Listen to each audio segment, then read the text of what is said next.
एक बार एक व्यक्ति एक बौद्ध भिक्षु से कहता है, मुनिवर, मैं ज्यादा सोचने की आदत से परेशान हूँ, कृपया कोई समाधान बताएं। बौद्ध भिक्षु ने कहा, नहीं, तुम ज्यादा सोचने की आदत से परेशान नहीं हो, बल्कि तुम इस बात से परेशान हो कि तुम्हारे मन में ना चाहते हुए भी वो सारे विचार चलते रहते हैं जिनके बारे में तुम सोचना नहीं चाहते। अगर किसी व्यक्ति के मन में लगातार अच्छे विचार आ रहे हैं तो वह कभी नहीं कहेगा कि मैं ज्यादा सोचने की आदत से परेशान हूँ, बल्कि वो कहेगा कि मैं तो चिंतन कर रहा हूँ। चिंता और चिंतन में यही फर्क होता है। चिंता के समय व्यक्ति के मन में वह एक ही विचार बार बार चलता रहता है जिसके बारे में वो सोचना नहीं चाहता, लेकिन चिंतन के समय वो व्यक्ति सकारात्मक विचारों की एक लयबद्ध प्रक्रिया बन जाती है जो उसे अंदर से आनंद से भर देती है। तो चिंता और चिंतन दोनों अवस्थाओं में व्यक्ति के मन में विचार ही चलते हैं, लेकिन एक अवस्था व्यक्ति के मन को आत्मग्लानि, डर और पीड़ा से भर देती है, वहीं दूसरी अवस्था उसके अंदर बीज बोती है, उसे प्रेरित करती है कुछ महत्वपूर्ण और सकारात्मक बदलाव लाने के लिए। तो तुम्हारी समस्या मन में बहुत सारे विचारों को चलना नहीं, बल्कि कुछ गलत और अनचाहे विचारों का बार बार चलना है। व्यक्ति ने कहा, मुनिवर, लेकिन ये कैसे पहचाना जाए कि कौन से विचार अच्छे हैं और कौन से बुरे? भिक्षु ने कहा कि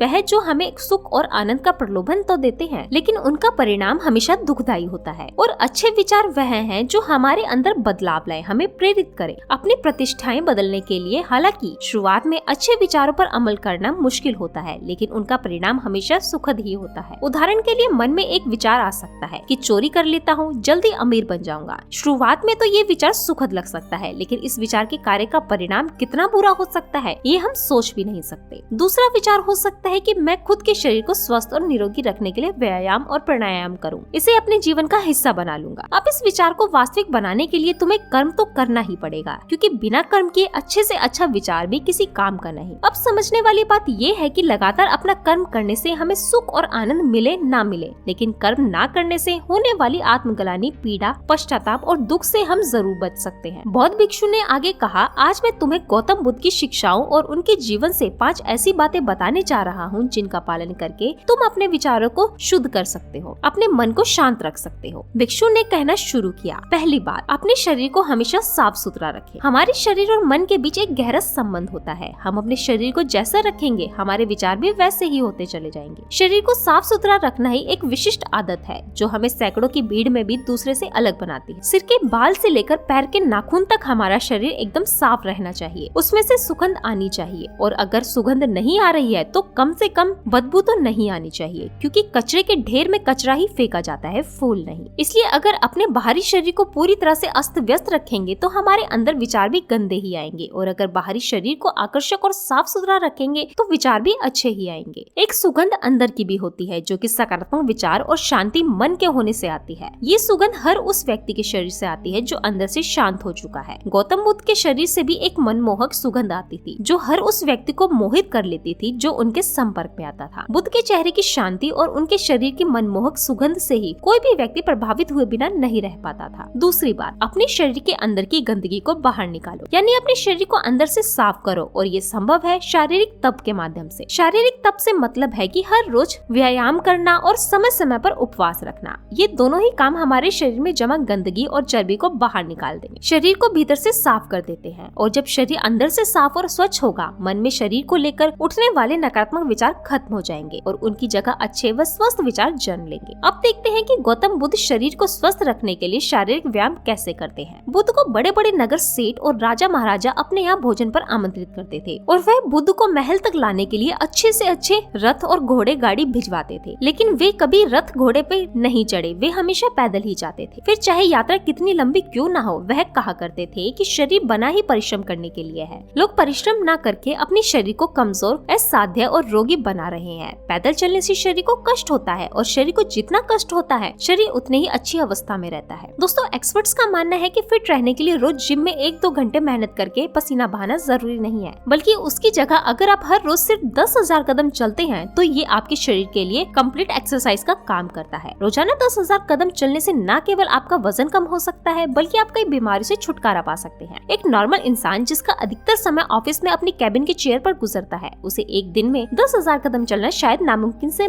बात लगी होगी, लेकिन अगर हमें इसे अचीव करने के सही रास्ते तरीके पता हो तो 10,000 कदम चलना उतना मुश्किल ही नहीं है। बौद्ध भिक्षु ने आगे कहा, उचित और साम्यक आहार। जैसे इंसान का आहार होता है वैसे ही उसके विचार होते हैं, इसलिए व्यक्ति को कभी भी तामसिक और मृत भोजन नहीं करना चाहिए। चाहिए। उसे अपने भोजन में ज्यादा से ज्यादा जीवित वस्तुएं शामिल करनी चाहिए, यानी ऐसा भोजन जो प्रकृति से प्राप्त होता है, क्योंकि ऐसा भोजन आसानी से पच भी जाता है और शरीर में किसी प्रकार की गंदगी भी जमा नहीं करता। दूसरी बात है, भोजन को हमेशा उचित मात्रा में ही लेना चाहिए, चाहे भोजन कितना ही सात्विक और हल्का क्यों ना हो, लेकिन कभी भी अधिक मात्रा में भोजन नहीं करना चाहिए, क्योंकि अच्छी चीज की अति भी बुरी है और ये बुरे परिणाम देती है। भोजन उतना ही करो जब तुम भोजन करके उठो तो तुम्हारे अंदर भोजन करने की थोड़ी सी भूख रहनी चाहिए। अगर तुम ऐसा नियम बना लेते हो कि मैं जब भी भोजन करूंगा तो अपनी भूख से थोड़ा सा कम खाऊंगा, तो तुम्हारे शरीर में अधिक भोजन खाने से होने वाली सारी बीमारियां जड़ से खत्म हो जाएंगी। रात में हल्का और कम भोजन करो ताकि तुम्हारी जीवन ऊर्जा उसको जल्दी से पचाकर तुम्हारे आंतरिक शरीर की सफाई और मरम्मत का काम कर सके। जब गौतम बुद्ध किसी के यहाँ भोजन के लिए जाते थे तो लोग उनके लिए तरह तरह के स्वादिष्ट व्यंजन बनाते थे, लेकिन बुद्ध उतना ही खाते थे जितने में उनकी भूख शांत हो। बुद्ध अपने शिष्य को भी यही सिखाते थे कि भोजन पेट भरने के लिए करना चाहिए, ना कि मन भरने के लिए। ये समझने वाली एक बात और भी है कि अगर तुम स्वादिष्ट भोजन करने के शौकीन हो तो तुम्हें उसे एकदम छोड़ना नहीं है, बस उसकी मात्रा को साम्य कर देना है। साम्य का अर्थ ना बहुत ज्यादा और ना ही बहुत कम। चौथी बात, अपनी संगति का खास ध्यान रखो। संगति का अर्थ केवल उन लोगों या दोस्तों से नहीं है जिनके साथ अपने ज्यादा समय बिताते हैं, बल्कि यह संगति का मतलब हर उस चीज से है जो अपनी इंद्रियों के द्वारा ग्रहण करते हैं, जैसे कि हम किन लोगों के साथ रहते हैं, क्या देखते हैं, क्या सुनते हैं, कैसी बातें करते हैं इत्यादि। जब बुद्ध ने निश्चय कर लिया कि उन्हें भीतर की यात्रा पर निकलना है तो उन्होंने हर उस चीज को तुरंत छोड़ दिया जो उनकी यात्रा पर बाधा बन रहे। इससे ये सीखने को मिलता है कि हमें अपने लक्ष्य को प्राप्त करने के लिए आरामदायक अवस्था से बाहर निकलना ही पड़ता है और उन चीजों और लोगों को भी छोड़ना पड़ता है जिन्हें छोड़ना बहुत ही मुश्किल होता है। जब सिद्धार्थ बुद्ध नहीं बने थे और अपने प्रश्नों की खोज में थे तो बहुत से राजाओं और नगर सेठों ने उन्हें निमंत्रण दिया कि वह उनके महल में आकर अपने ध्यान साधना करें। उन्हें वहाँ कोई परेशान नहीं करेगा, गर्मी सर्दी बरसात तीनों से बचने की पूरी व्यवस्था की जाएगी। लेकिन सिद्धार्थ ने उन सबको मना कर दिया क्योंकि वह जानते थे कि उनकी यात्रा भीतर की है और वह किसी ऐसे व्यक्ति की संगति करके अपनी यात्रा पूरी नहीं कर सकते थे जो बाहर की यात्रा में ही व्यस्त। वह सारे सम्राट, राजा और नगर सेठ बाहरी दुनिया में मिले थे, फिर उनकी संगत करने का क्या अर्थ। इस घटना से सीखने वाली बात यह है कि हमें ऐसे इंसान की संगति नहीं करनी चाहिए जो हमारे लक्ष्य की प्राप्ति में बाधा बने, फिर वो व्यक्ति चाहे कितना ही शक्तिशाली, धनवान और बुद्धिमानी क्यों ना हो। आगे चलकर सिद्धार्थ ने अपने गुरुओं को भी छोड़ दिया जब उन्हें ये लगने लगा कि उनकी संगति उनकी यात्रा में बाधा बन रही है। यह एक और बात सीखने वाली है, ये जरूरी नहीं है कि कल जो संगति हमारे लिए अच्छी थी वह आज भी हमारे लिए अच्छी ही है। समय और लक्ष्य के अनुसार संगति को बदलना आवश्यक हो जाता है। अपने प्रश्नों के उत्तर खोजने की यात्रा के दौरान सिद्धार्थ का ज्यादातर समय केवल उन लोगों के साथ ही बीता जो उनकी इस यात्रा में उनके सहायक रहे। भिक्षु ने आगे कहा, पांचवी बात, जो भी सीखा है उसे अपने अभ्यास में लाओ। तुम्हें ध्यान साधना के बारे में सुन लिया, लेकिन तुम्हें अगर उसे अपने जीवन में उतारना ही नहीं यानी ध्यान किया ही नहीं है तो फिर सुनने का क्या लाभ। अच्छा देखना और सुनने के बाद भी लोगों की जिंदगी में बदलाव न आने का यही एकमात्र कारण है कि लोग अच्छा देखते और सुनते तो हैं, लेकिन वह उसे अपने जीवन में रूपांतरित नहीं करते और फिर शिकायत करते रहते हैं जिंदगी में बदलाव नहीं आ रहा है। इसलिए जो भी अच्छी संगति में सीखा है उसे अपनी जिंदगी में उतारो। गौतम बुद्ध की ये सबसे बड़ी खासियत थी कि अपने ज्ञान की खोज के दौरान उनके गुरु उन्हें जो भी सिखाते वह तुरंत उस पर काम करना शुरू कर देते थे। वह कभी भी आज का काम कल पर नहीं डालते थे। इससे तुरंत पता चल जाता है कि कौन सी चीज काम की है और कौन सी चीज नहीं। इसलिए जो कुछ भी अच्छा सीखा है उसे कर्म के द्वारा व्यक्त करो। एक बात और, कुछ लोग काम वासना के विचार को गलत समझते हैं, लेकिन काम वासना का विचार आना गलत नहीं है जब तक कि तुम उसे अति में ना सोचने लगे। मन में काम वासना का विचार उतना ही स्वाभाविक है जितना भूख लगने पर भोजन का विचार उठना। इसलिए काम वासना के विचार को गलत मत समझो। इंसानी जीवन को आगे बढ़ाने के लिए इस विचार का उठना बेहद जरूरी है। सबसे पहले तो तुम ये निश्चित करो कि तुम्हें काम वासना में लिप्त होना है या इससे ऊपर उठना है। अगर लिप्त होना ही है तो पूरे होश के साथ लिप्त हो। फिर इसके बारे में मन में किसी प्रकार की गलानी या पश्चाताप का भाव मत रखना, क्योंकि ये कोई पाप नहीं है। और अगर तुम्हारा लक्ष्य इससे ऊपर उठने का है तो फिर सीखो कि कैसे काम वासना से ऊपर उठा जा सकता है। अगर तुम्हें इन पांचों बातों को अपने जीवन में उतार लेते हो तो तुम्हारे दिमाग में अच्छे विचारों का एक चक्र बन जाएगा। फिर चाह कर भी तुम्हारे दिमाग में बुरे विचार नहीं आएंगे। बौद्ध भिक्षु के मुंह से ये सारी बातें सुनकर उस व्यक्ति को अपने प्रश्नों का उत्तर मिल चुका था। उसने बौद्ध भिक्षु का धन्यवाद किया और वहाँ से चला गया। दोस्तों, मुझे पूरा भरोसा है कि आपको इस वीडियो से बहुत कुछ सीखने को मिला होगा।